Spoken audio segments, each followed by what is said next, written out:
The guide kept steering us away from the other tourists and toward the quiet ice. That's what finally bothered me. Not the cracks, not the booming him. Alcon Island, February, those stupid Instagram tours on Baikal's clear ice. We were tired, cold, and already fighting about money before we even met him. My girlfriend wanted the official group, the bright jackets, the dumb safety speech, the line of vans where everybody could see everybody. I wanted the empty mirror ice and the caves without strangers in every shot. So when this guy slid up near the pier and said he knew a clean route, I bit. He called himself Sergey. He didn't offer a card. He didn't point to a company. He just held out a hand and named a price like it was normal to pay cash on a frozen lake. Then the van rolled up. Old green UAZ, no plates. No logo. Just a metal box with a cracked windshield and a door that didn't shut right. The inside stank like gasoline and wet boots. He tossed our bag in the back and told us to sit close because the latch gets moody. He joked about how Baikal takes the rude and laughed like that was a fun local saying, not a warning. We passed the main staging area where all the other vans were parked. I saw people posing by the ice bubbles, guides shouting for everyone to stay on the tracks. Sergey didn't stop. He kept driving farther out, away from noise, away from witnesses. My girlfriend started it on me right there, low and mean, asking why the hell I always had to pick the sketchy option, why we couldn't just do one normal thing like regular humans. I snapped back that she was acting paranoid. I hated myself for saying it because I could feel the fear in her voice and I'd still chosen ego. Sergey parked behind a snowbank like he wanted the van hidden from the main track. He killed the engine. The silence hit hard. Wind. Distant groans under the ice. No other voices. He told us to walk out. No safety talk, no stay together, no nothing. Just a wave like we were crossing a parking lot. The ice looked solid as glass. Too clear. You could see down into blue-black depth, trap bubbles like little scars, dark lines under your boots that made your brain stutter. The lake boomed under us, deep pops that rolled through the soles. I'd read about it, so I tried to act chill. My girlfriend kept grabbing my sleeve every time it sounded like a gunshot under our feet. Sergey stomped ahead. He didn't slip once. He didn't hesitate once. He walked like he already knew every safe square. And he kept drifting us away from the crowd, away from the tire tracks, away from anything that looked official. Every time I tried to angle back toward where I could see other people, he corrected the line. Small adjustments, like he was hurting us. My girlfriend finally said she didn't like it and wanted to go back. She didn't whisper. She said it loud. Sergey glanced over his shoulder and did this half smile, like he was amused. He said crowds were dangerous, that idiots weaken the ice, that he was doing us a favor. Then he stopped. Ahead was a patch webbed with fine white cracks. Not one big line. Lots of thin ones, like a drop plate. That spot looked wrong because it wasn't clean glass anymore. It had that cloudy, stressed look under the surface. Sergey turned and pointed right at it and told me to stand there so he could get the shot, like it was some perfect little stage mark. My girlfriend lost it. She said no. She said it looked weak. She said he could take his stupid photo anywhere else. Sergey shrugged and hit us with, "Only tourists fall through. Locals know where to step." That line pissed me off so fast, it almost made me stupid. It was the smugness, the little insult, the way he said it like the lake was on his side. I yanked my arm free and stepped back instead of forward. I told him I wasn't standing on that. I told him to move on. My girlfriend backed me up, sharper, louder, turning it into an argument instead of a negotiation. She started listing everything wrong with him. Cash only, no plates, no other people, the fact he dragged us away from the group, and I watched Sergey's face while she talked. He didn't get embarrassed. He didn't get defensive. He just stared at the exact spot he wanted me to stand, then looked at me, then back at the ice, waiting, like he'd done this before, and the next step was automatic if I just cooperated. Behind us, a van horn blasted from far off. The sound bounced weird across the ice. Sergey flinched hard like it hurt. He swore and waved his arm in a pissed-off go-away motion toward the distant track. He didn't want anyone coming closer. While he turned his head, the light shifted and I saw it. 2 old rebar, stakes frozen deep under that cracked patch. Actual metal rods, dark and rusted, planted down like someone drove them in before the lake sealed. Between them, rope, stiff and half-buried. Not snapped. Cut. Clean cut. Straight. My brain tried to do the polite lie thing. Fishing. Markers. Ice measuring. Anything normal. But the rope didn't sit like a marker. It sat like a tether. And it was under the one patch that looked ready to give. Someone anchored something there. Or someone. I felt my stomach drop so hard I thought I'd puke right on the ice. My girlfriend followed my stare and went quiet, then grabbed my jacket like she was stopping me from falling off a cliff. I didn't say anything fancy. I just said we were leaving.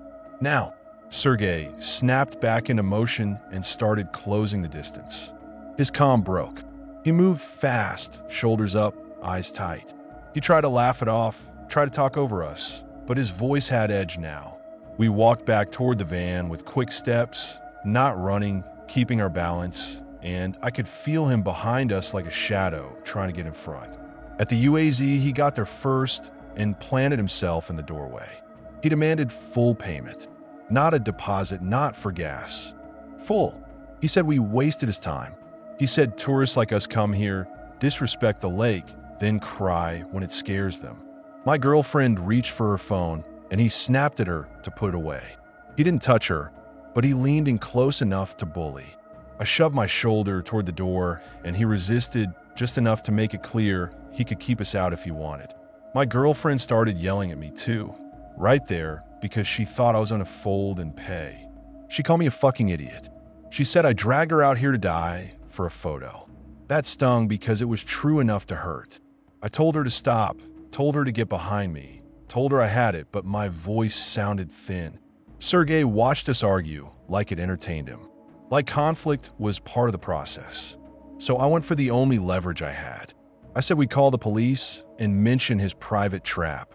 I said it loud on purpose. Sergei's eyes flicked fast to the cracked patch behind us. That tiny look told me everything. He knew exactly what was under there. Then he smiled. Not friendly. Ugly. He said, "Lake eats what she wants. Police know that." He said it like a fact, like he'd already stood next to a hole and watched someone disappear and later drank tea about it.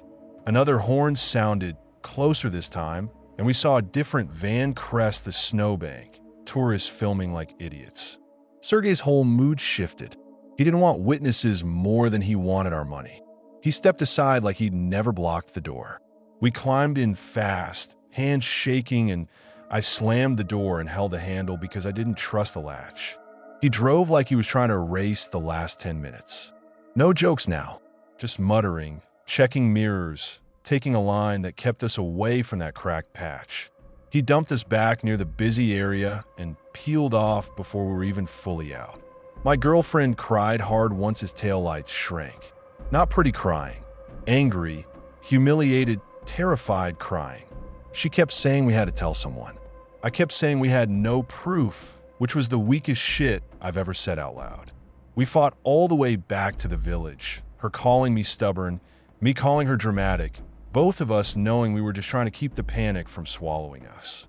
We did go to the local police station. We told the desk guy about the van with no plates, the private guide, the cracked patch, the rebar, the rope. He asked for a name, a plate number, a permit. We had none. He looked bored. He shrugged like we were describing bad service at a restaurant. He told us unofficial guides are everywhere. He told us the ice is dangerous. He told us tourists disappear sometimes. He didn't write anything down. After that, my girlfriend refused to go back out on the lake. She wouldn't even walk near the shoreline. She kept scanning every green vehicle like it might be him. I tried to act normal, but I couldn't stop replaying that stare Sergei gave the ice. The way he waited for me to step where he pointed. The cut rope under the stress cracks. I started seeing little accidents everywhere, like the lake was just a convenient excuse for people who wanted someone gone. 3 days later, Local news said a solo tourist went missing near the ice caves. Last seen heading out with an unofficial guide in a green UAZ. They never pulled a body. People shrugged about it in the hostel like it was weather. Like the lake just does what it does. I sat there with my phone in my hand and felt sick because I could picture it too clearly. A stranger trusting the wrong smile, stepping onto the wrong square of ice, hearing one sharp crack, then nothing but cold and dark while someone safe on solid ground watches. Sergey, if you're still selling photos over that spot, let's never fucking meet.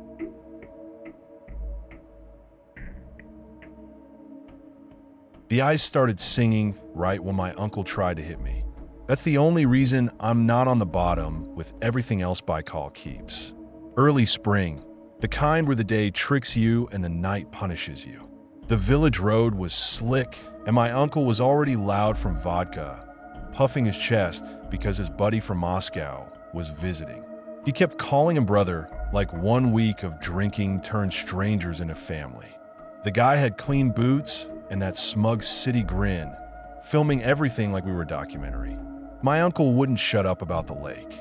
He said we were going out there after dark, slapping his palm down, promising we'd hear it breathe.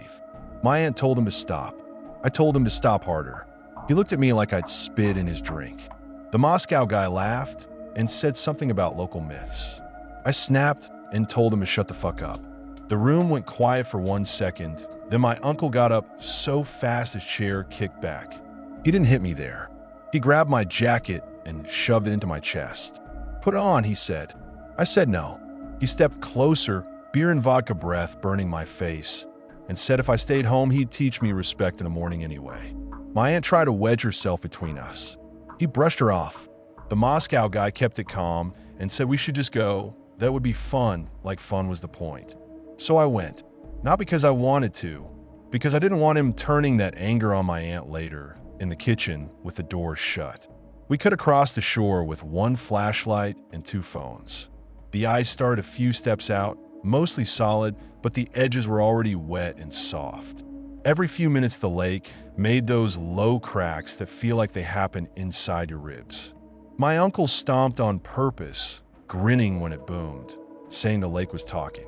I told him he was an idiot. The Moscow guy filmed again. He led us toward a shaman pole frozen into the surface. Ribbons were wrapped around it, stiff and faded. Under the clear ice, you could see coins and cigarette butts locked in place, offerings pushed into old seams. People here don't mess with that spot. My uncle walked right up and spat at it. He called it primitive bullshit loud. The Moscow guy laughed like he'd paid for the joke. I grabbed my uncle's sleeve and yanked him back. I told him not to. He jerked away and his elbow clipped my mouth. I tasted blood. I shoved him. He grabbed my collar. The Moscow guy didn't move, just watched like this was entertainment. My uncle started listing everything he'd ever bought me, like that meant he owned my spine. I told him I didn't ask for any of it. That's when he lost it. He dragged me toward a long, thin crack, the kind that looks harmless until you step wrong. I dug my boots in. He squeezed my collar tighter and raised his free hand, jaw working like he was chewing rage. My left foot slipped into slush and punched through. Cold stabbed up my leg, so hard my hip lit up. I yelled and tried to yank back. My uncle shook me once like a dog shaking a rat, and I screamed right in his face that he was a fucking drunk. He drew his hand back. Then the sound changed. Not the usual booms. A humming started under us, rising fast, clean like a single note. It climbed until my teeth buzzed. The pole lit from below, first a sick green, then a hard white glow, like a lamp switched on under glass. The Moscow guy's phone dropped in his hand. He started praying, the same mouth that was laughing a minute ago. Something moved under the ice. Not fish, not shadows from our light. Long dark streaks slid in a slow circle beneath us, too big to make sense of up close. My uncle froze with his hand still up. The hum sharpened into a thin scream. A crack shot between his boots. It didn't creep. It snapped out in jagged lines like a spider web, running away from me and straight under him. He stumbled back, and the ice sagged. It broke. He dropped to his waist in 1 violent second. Black water surged up, and he howled. He grabbed the edge, and it crumbled in his hands. His face went gray fast. His breath came in ripped gasps. He kicked, and the hole widened like the lake was chewing. I flattened onto my belly and crawled to him, because standing felt like signing my own death. I grabbed his wrists. He was heavy, soaked, shaking so hard I could barely keep hold. I pulled, and the ice under his chest popped and flaked. Behind me, the Moscow guy still didn't come close. He kept whispering God, God, like he'd found religion in 5 seconds. I screamed at him to help. He took one step, then stopped. My uncle jerked again, not from cold, from a tug. His legs slid down like something grabbed him under the hole. He screamed that something had him. I wanted to tell him he was panicking. Then it yanked again, hard twice like someone testing a rope. His eyes rolled up. He made this wet, scared sound that wasn't even words. I dug my elbows in and pulled until my shoulders burned. The edge kept breaking. Every inch I gained, the ice stole back. My uncle clawed and thrashed, making it worse. I yelled at him to stop, to go limp, to let me do it. He didn't listen. He just kept fighting the hole. The Moscow guy finally dropped to his knees a few meters away and reached out like he was afraid the lake would notice him.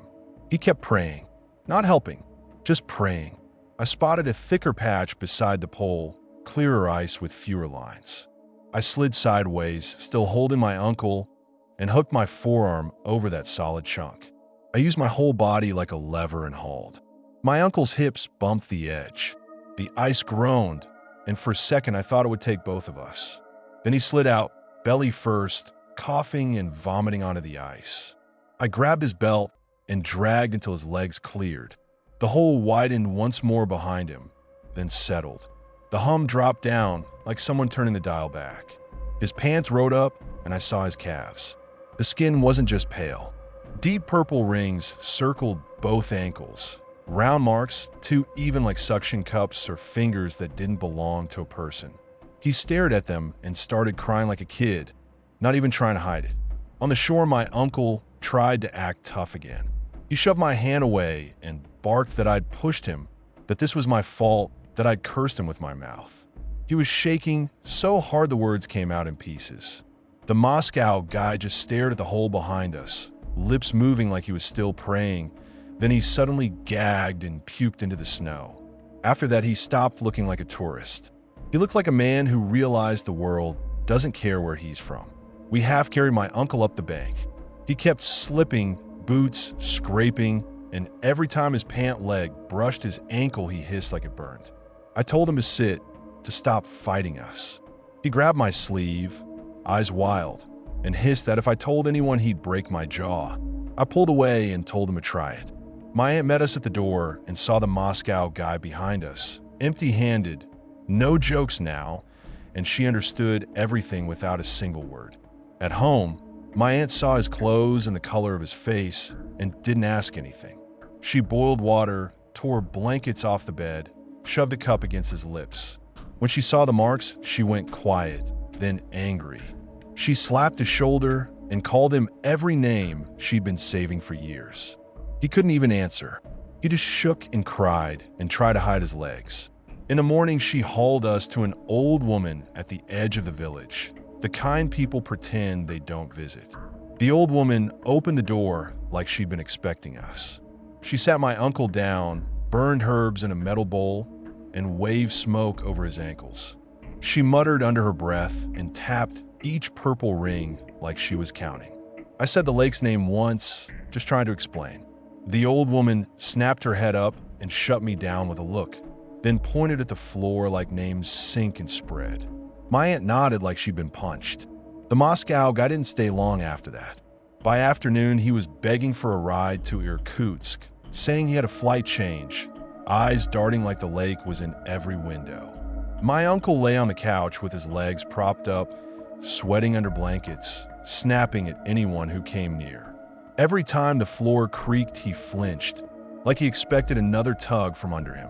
You can call it pressure in bad ice. You can call the hum a weird sound that happens in spring. Fine. I just know my uncle never stepped on that ice again, sober or drunk. And I don't say the lake's name near the shore at night either.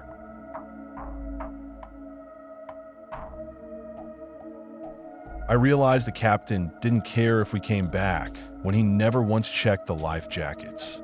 July, Lisvianka side of Baikal. Tourist pier packed with guys yelling boat prices like it's a street fight. They grabbed sleeves, shoved laminated photos in your face, swore their boat was faster, safer, warmer, whatever word got cash out of you. There were nicer boats too. Fresh paint, real vests hanging in a row, captains who at least pretended to be sober. My friend kept pointing at the cheap one like he'd found a loophole in life. I remember hesitating, doing that mental thing where you try to talk yourself out of a bad feeling by calling it overthinking. We picked the cheapest one anyway. Old gray hull, dent along the bow, diesel coughing, captain with a gold tooth, and a hangover you could smell from a meter away. He promised secret bays, no people, like he had private access to the lake. My friend peeled off cash and slapped in his palm. The captain didn't count it. He just pocketed it and waved us on. We stepped aboard and I did that quick scan for life jackets. Sun-faded orange lumps under a bench, straps tangled, buckles missing. I asked if they worked. The captain made an annoyed noise and waved a hand like, "Stop talking." He never checked them, never counted us, never did the safety speech. He cranked the throttle, the engine coughed, and we pushed off. My friend started giving me shit. Relax, stop acting like we're going to die. I snapped back that people die on lakes all the time, especially this one. He told me to stop trying to ruin everything. First argument, 2 minutes in, and I could feel the captain listening without turning around, like he enjoyed us being tense. He steered away from the main traffic fast. The pier noise fell behind us, and the other boats turned into little dots. The air smelled like pine for a while, then it was just cold water and diesel. I kept watching the captain's hands. He didn't check anything, didn't look at gauges, didn't even glance back to see if we were seated. He drove like the lake couldn't touch him. After about an hour, the shore shrank into a green smear. The wind died. The water turned that dead, oily calm that makes you lower your voice without knowing why. I looked down and saw nothing but black blue. The captain cut the engine and lit a cigarette. Silence hit so hard it felt like pressure. We drifted in slow circles, the boat creaking like it was settling into the lake's grip. That's when I saw the rope. Frayed line tied to the stern cleat, wet and heavy, trailing straight down into the dark.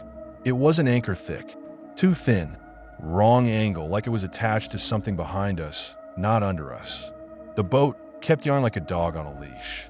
The rope fibers were swollen and rough, like they'd been soaked and dried 100 times. I asked what we were tied to. He smiled without warmth and said, "History." My friend laughed like that was a line from a tour guide. I didn't. I leaned over and saw a second rope, cut short, still knotted to a rusted ring just under the surface. The ring was bolted into something metal that sat down there like a corpse. Faded plastic flowers were tangled in the knot. The cheap memorial kind, sun-bleached and brittle. Somebody had mourned right here. Now this guy used the same ring as a deadweight. I could see scrape marks on the ring where rope had rubbed it raw. I told him to take us back. Right now. My friend started in on me again, annoyed, saying it was fine. We were safe. I was freaking out for no reason. I snapped back that safe boats don't tie into memorials and pretend it's normal. He snapped that I always needed control. The captain listened to none of it.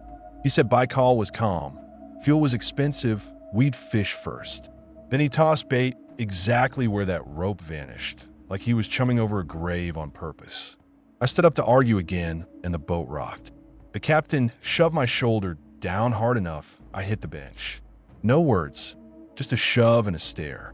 My friend grabbed my wrist, pissed, and told me to sit the fuck down before I flipped us. I yanked free and told him to stop touching me. Whisper fighting on a drifting boat like idiots, while the lake sat flat and quiet around us like it was listening. Then something hit the hull. Hard, not a wave. A solid bump from below that made the whole boat shiver. The cigarette ash on the captain's lip flicked off from the jolt. All three of us froze. Even my friend shut up. The captain's face changed. The hangover swagger slipped, and fear came through. He stared at the waterline like he'd just remembered something he'd been trying to forget. Then he started hauling the rope in fast, hand over hand, jaw clenched so tight his gold tooth flashed. We helped without thinking. Panic spreads. Rope burned my palm. It came up slick and cold, and it stank. Mud, algae, that basement rot smell. The water behind the stern looked darker where the rope surfaced, like the deep was rising with it. My friend kept swallowing like he was about to throw up, but he kept pulling. When the end finally broke the surface, it wasn't an anchor. Twisted metal frame, scraps of sun-faded nylon. Then the shape clicked and my stomach dropped. Seat belt still clipped, buckles intact. A child car seat. No car, just the seat, hanging there dripping black water in the middle of Baikal. The buckle clacked against the frame with this tiny, stupid little sound, like it wanted attention. My friend made this choke sound and turned away like he might puke. I couldn't stop staring.